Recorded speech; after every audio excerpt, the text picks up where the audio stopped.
ছড়ায় ইকামতের দিনের কথা বলার কারণে তাদেরকে ফাঁসির মঞ্চে ছড়াইছে। যারাই চেষ্টা করেছে মানুষকে এই ঘুমন্ত জাতিকে জাগায় তোলার জন্য, তাদের উপরে প্রত্যেক জামানায় মানুষেরা স্বৈরাচারীরা বিভিন্ন স্টাইল তাদেরকে হত্যা করেছে, ফাঁসির মঞ্চে পর্যন্ত ঝুলাই দিয়েছে। মিশরের সাইয়েদ কুতুব শহীদ তিনি যখন তাফসিরে জেলালের কোরআন লিখে ফেললেন, তার দেশের মানুষকে জাগায় তুললেন, ইসলামী গণজাগরণ সৃষ্টির জন্য চেষ্টা করলেন। এই তাফসির খানা তিনি লিখে ফেললেন, মাআলিম ফিত তারিখ এই কিতাবখানা যখন তিনি লিখে ফেললেন, এই কিতাব লেখার কারণে মিশরের বাদশা তাকে জেলখানায় শুধু ঢুকাইল না, তাকে ফাঁসির মঞ্চে ঝোলায় দিল। শহীদ সৈয়দ কুতুব রাহিমাহুল্লাহ, আল্লাহ তাআলা তার রহম করুন, তাকে কোরআনের দিকে মানুষকে ডাকার কারণে, ইসলামের দিকে ডাকার কারণে, তাফসীর লেখার কারণে, যুব সমাজকে খারাপ দিক থেকে ফিরায় ইসলামের দিকে নিয়ে আসার কারণে শুধুমাত্র একটাই অপরাধে তাকে মিশরের বর্তমান সেই সময় ফেরাউন যে ছিল বাদশা যাওয়ার নাম আছে, শহীদ সৈয়দ কুতুবকে ফাঁসির মঞ্চে ঝোলায়। শুধু মিশরে নয়, সমগ্র বিশ্বে এমনভাবে যারা এই কোরআনের কথা বলেছে, দীর্ঘ 50 বছর কোরআনের কথা বলার কারণে শেষ জীবনের 13 বছর জেলের ভাত খাওয়া লাগছে না লাগে না? কি অপরাধ ছিল? আল্লাহ রাব্বুল আলামিন বলেন এই সমস্ত ব্যক্তিদের একটাই অপরাধ ছিল, অপরাধটা হচ্ছে ওয়ামা নাকওয়াহু মিনহুম ইল্লা আইয়ুমিনু বিল্লাহিল আজিজিল হামিদ। এদের কোন অপরাধ? এদের একটাই অপরাধ, তারা এই কোরআনের কথা আল্লাহর জমিনে বলে, মানুষের সামনে কোরআন প্রচার করে, কোরআনকে সমাজে রাষ্ট্রে তারা প্রতিষ্ঠা করতে চায়। এই অপরাধের স্বৈরাচারীরা, ইসলাম বিদ্বেষীরা, ইসলামের বিরোধীরা কখনোই সহ্য করে নাই, সহ্য করবেও না। ধরে ধরে ফাঁসির মঞ্চে ছড়ায় ইকামতের দিনের কথা বলার কারণে তাদেরকে ফাঁসির মঞ্চে ছড়াইছে। দীর্ঘ 13টি বছর জেলখানার মধ্যে রাখলো।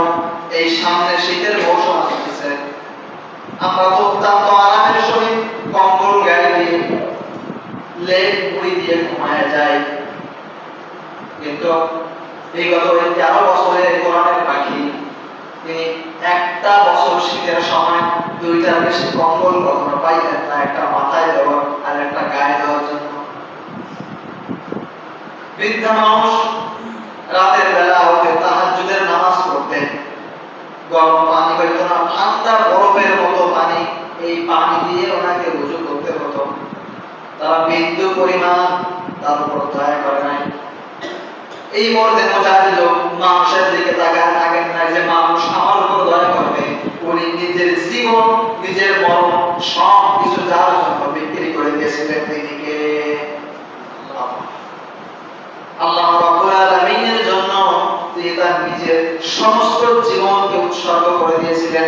কোরআনের কথা এই 64টা জেলায় তিনি গ্রহণ করেছেন, সমস্ত জায়গায় গ্রহণ করেছেন, বিশ্বের 52টা দেশে পর্যন্ত গ্রহণ করেছেন। কোরআনের দাওয়াত, কোরআনের বাণী মানুষের দুয়ারে দুয়ারে পৌঁছায় দিয়েছেন। যার কারণে বাতিল শক্তি সহ্য করতে পারে নাই, তাকে 14 আগস্ট 2023 ইনজেকশনের মাধ্যমে হত্যা করেছে, শহীদ করেছে। সুতরাং কোরআনের কথা, ইসলামের কথা যারাই বলছে, বলবে, হক কথাগুলি যারা বলবে, কোরআনের ব্যাখ্যা করে আপনার সামনে বলবে, আপনি যদি কোরআন তেলাওয়াত করেন এই সমস্ত কাফের মুশরিকদের সামনে অথবা মুসলিম নামধারী মুনাফিকদের সামনে, তারা কোরআন শুনে হৃদয়টাকে প্রশান্ত করবে। কিন্তু এই কোরআনের মধ্যে আল্লাহ তাআলা যে বিধানগুলি দিয়েছেন, এই কথা যখনই আমি বলবো, সাথে সাথে আপনারা বলবো, একসাথে আসবে না? আসবে না?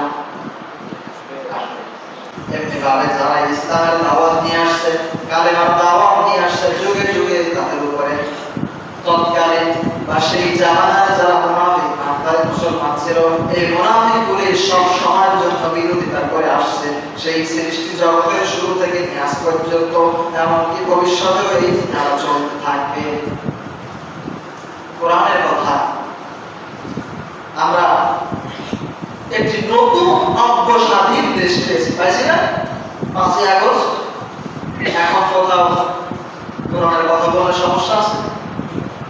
আমরা তো আগে ভাবতাম একটা দলের লোক, তারা কোরআন সহ্য করতে পারবে না, তারা বাধা দেয় কোরআন। কিন্তু দুর্ভাগ্যজনক হলেও সত্য, এই নতুন স্বাধীনতার পরে স্বৈরাচারদের তাড়িয়ে দেওয়ার পরে মাত্র 3 মাসের মাথায় বাংলাদেশে কোরআনের মাহফিল করতে না দেওয়ার জন্য একদল এক শ্রেণীর মানুষরা চক্রান্ত করতেছে। তারা না করে বলতেছে অমুক বক্তা যেন আপনারা আমার এলাকার মধ্যে প্রবেশ করতে না পারে, কঠিন হুঁশিয়ারি দিয়ে তারা বলতেছে। কানাত ইল্লা সাইহাতান ওয়াহিদাতান ফাইদা হুম খামিদুন। আল্লাহ রাব্বুল আলামিন মাত্র একটা আওয়াজ দিয়ে, বিকট শব্দে, এক শব্দে সব ধ্বংস হয়ে গেল। এমনি ভাবে আল্লাহ রাব্বুল আলামিন হকের উপর বাতিলের উপর হককে বিজয় দান করবেন, এটাই হচ্ছে চিরন্তন সত্য। কারণ বাতিল তারা সবসময় চায় আল্লাহ আলোকে ইসলামকে নিভায় দিতে, কিন্তু আল্লাহ তাআলা কি চান? আল্লাহ রাব্বুল আলামিন সব সময়ের জন্য তার নূরকে, আল্লাহু মুতিম্মু নূরিহি ওয়ালাউ কারিহাল কাফিরুন, আমি আমার নূরকে প্রজ্বলিত করব, আমার নূরকে, আমার ইসলামকে, আমার আলোকে আমি চালায় রাখবো, তাতে কাফের বেঈমানদের কলিজার মধ্যে যতই আগুন লাগুক, ওদের কলিজা পুড়ে ছাই হয়ে গেলেও আমার ইসলাম একেবারে কিয়ামত পর্যন্ত চলতে থাকবে, চলতেই থাকবে, কেউ বন্ধ